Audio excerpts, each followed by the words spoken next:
Hey guys, and welcome back to my channel. So if you saw my mini little live stream last night, I was also doing a test on my phone to see how the live stream was.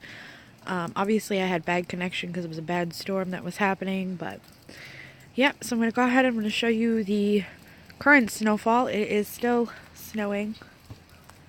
We have trees that are down and everything. I will flip the camera and I will show you.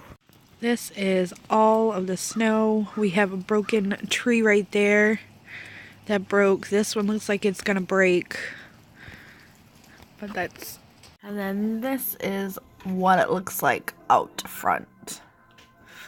We got a lot of snow. I would say probably close to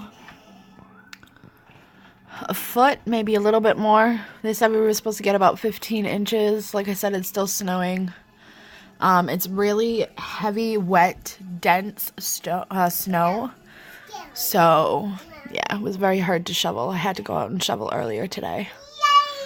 So, yeah, not much is going on today. I have a wake I have to go to for a friend of mine who lost her father.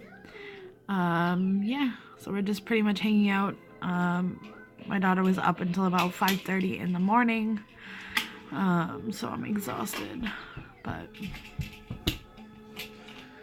yep, so that's about it. I just wanted to give you guys an update on the snow, and I will see you next time. Bye.